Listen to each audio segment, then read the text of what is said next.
नमस्कार, जय हिंद, वंदे मातरम। एक बार फिर से आपका बहुत बहुत स्वागत है। आपको बता दें कि कर्नाटक विधानसभा चुनाव का बिगुल बज चुका है, तो ताज़ा सर्वे भी जारी हो चुका है 2023 का। आपको बता दें कि कर्नाटक के अंदर अब की बार विधानसभा चुनाव बहुत ही रोचक होने वाले हैं, क्योंकि 2024 के अंदर लोकसभा चुनाव है। उससे पहले कर्नाटक विधानसभा चुनाव 2023 के चुनाव बहुत ही बड़े निर्णायक साबित होने वाले हैं। अब की बार देखा जाए तो कर्नाटक विधानसभा के अंदर किसकी बनेगी सरकार, वो आंकड़ा आज ताजा सर्वे जारी हो चुका है। इस सर्वे को देखते हुए सभी पार्टियों की नींदें उड़ चुकी है कि अब की बार 224 सीटों पर किसकी बनेगी सरकार। क्या कर्नाटक के अंदर विधानसभा चुनाव में कांग्रेस बाजी मारेगी या फिर डबल इंजन की सरकार बन पाएगी। आपके बीच हम 224 सीटों का ओपिनियन पोल लेके आए। उससे पहले आपको बता दें कि अगर आप हमारे यूट्यूब चैनल पर नए हो तो सब्सक्राइब जरूर करना। अगर वीडियो अच्छा लगे तो कमेंट बॉक्स में जरूर बताना कि अब की बार कर्नाटक के अंदर किसकी बनेगी सरकार। इससे पहले आपको बता दें कि कर्नाटक के अंदर आम आदमी पार्टी की भी एंट्री हो चुकी है। आम आदमी पार्टी विधानसभा चुनाव के अंदर एंट्री मार चुकी है और अब आम आदमी पार्टी क्या सरकार बना पाएगी या फिर किसी का खेल बिगाड़ेगी।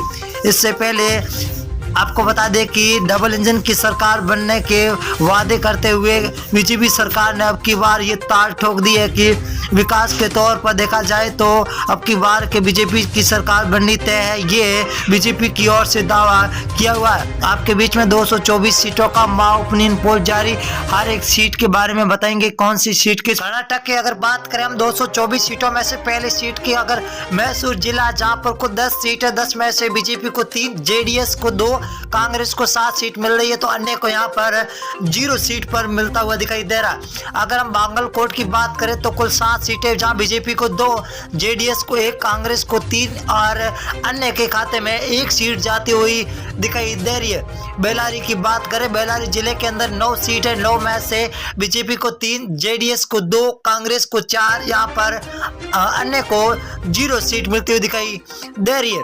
अगर हम धारवाड़ की बात करें तो कुल 7 सीट है, 7 में से बीजेपी को 3, जेडीएस को 1, कांग्रेस को 2 सीट, यहाँ पर अन्य का खाता खोलता हुआ दिखाई दे रहा, अन्य को 1 सीट मिलती हुई दिखाई दे रही है। अगर हम कोलार जिले की बात करें तो कुल 5 सीट है, 5 में से बीजेपी को 2, जेडीएस को 0, कांग्रेस यहाँ पर 3 पर है, तो यहाँ पर अन्य को 0 सीट मिलती हुई दिखाई दे रही है। उत्तर कन्नड़ की बात करें तो कुल 6 सीट है, 6 में से बीजेपी को 2, जेडीएस 0 पर है, तो कांग्रेस यहाँ पर 4 सीटों पर सबसे आगे चलती हुई दिखाई दे रही है। अगर हम बात करें कर्नाटक के 224 में से चित्रकूट है, जहां पर कुल 6 सीटें, बीजेपी को 2, जेडीएस को 1, कांग्रेस को यहाँ पर 3 सीटें मिलती हुई दिखाई दे रही है। यहाँ पर जेडीएस का खाता खुलता हुआ दिखाई दे रहा है। तो अगला जिला है हसन के अंदर कुल 7 सीटें, 7 में से बीजेपी को 3, जेडीएस को 1, तो कांग्रेस यहाँ पर 3 सीटों पर है, तो अन्य को खाते में 0 सीट जाती हुई दिखाई दे रही है। अगली विधानसभा है बीवीएम पश्चिमी दक्षिण, जहां पर कुल 8 सीटें हैं, 8 में से बीजेपी को 3, जेडीएस 0 पर है, तो कांग्रेस 4 सीट पर, अन्य को खाते में 1 सीट जाती हुई दिखाई दे रही है। बीवीएमपी मध्य, जहां पर कुल 8 सीटें, 8 में से बीजेपी को 2, जेडीएस को 1, कांग्रेस को 4 सीटें मिलती हुई दिखाई दे रही। यहाँ पर बीजेपी और कांग्रेस बीच में सीधी टक्कर होती हुई दिखाई दे रही है। अगर हम रायपुर की बात करें तो कुल 7 सीटें, 7 में से बीजेपी को 1, जेडीएस को 1, यहाँ पर कांग्रेस को 5 सीटें मिलती हुई दिखाई दे रही है। कांग्रेस का पलड़ा भारी होता हुआ दिखाई दे रहा है। अगली जिले की बात करें बंगलोर हर्बन है, कुल 7 सीटें, 7 में से बीजेपी को 2, जेडीएस को 1, तो कांग्रेस के खाते में 4 सीटें जाती हुई दिखाई दे रही है, तो अन्य के खाते में 0। तुमकुर के अंदर 10 सीट है, 10 में से बीजेपी को 3, जेडीएस को 2, तो कांग्रेस यहाँ पर 6 सीटों के साथ सबसे आगे सरकार अब की बार बनती हुई दिखाई दे रही है।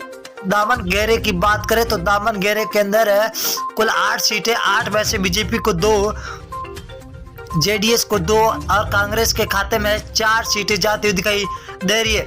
अगर बेलगाम की बात करें तो 18 सीटें, ये बहुत ही बड़ी विधानसभा है, कुल 6 सीटें, 6 में 18 है, 18 बीजेपी को 6, जेडीएस को 2 और कांग्रेस को 9 सीट मिल रही है, तो अन्य के खाते में 0 जाती हुई दिखाई दे रही है। बीवीएमपी उत्तर, इसकी बात करें तो 8 सीटें हैं। कुल 8 में से बीजेपी को 1, जेडीएस को 1, कांग्रेस के खाते में 4 तो अन्य के खाते में 2 सीटें जाती हुई दिखाई दे रही है। शिमोगा की बात करें तो कुल 7 सीटें, 7 में से बीजेपी को 2, जेडीएस 0 पर है। तो यहाँ पर कांग्रेस का 5 सीटों के साथ सबसे आगे चलना यहाँ पर बताया जा रहा है। अगली विधानसभा की बात करें तो बीजापुर जिला है, जहां पर कुल 8 सीटें, बीजेपी को 4, जेडीएस को 1, कांग्रेस के खाते में 3 सीटें जा रही है तो अन्य को 0 सीट मिलती हुई दिखाई दे रही है। अगले जिले की बात करें तो मंडुया है, मंडुया के अंदर है 7 सीटें, 7 में से बीजेपी को 1, जेडीएस को 1, बीच कांग्रेस के खाते में 5 सीटें जाती हुई दिखाई दे रही है। तो कर्नाटक के अंदर है बीजेपी और कांग्रेस के बीच में सीधी टक्कर। हावेरी की बात करें तो हावेरी जिले के अंदर कुल 6 सीटें, 6 में से बीजेपी को 1, जेडीएस को 1 तो कांग्रेस के खाते में 4 सीट जाती हुई दिखाई दे रही है। बिंदरी की बात करें तो बिंदरी के अंदर 6 सीटें, 6 में से बीजेपी को 1, जेडीएस 0 पर है तो कांग्रेस 5 सीटों के साथ सबसे आगे चलती हुई दिखाई दे रही है।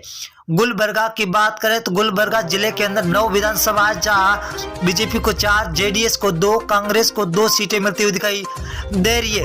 अगली विधानसभा की और बात करेंगे तो चिकमगलूर है, जहां पर कुल 5 सीटें, 5 में से बीजेपी को 3, जेडीएस को 1 तो कांग्रेस को 1 सीट मिलती हुई दिखाई दे रही है। बहुत ही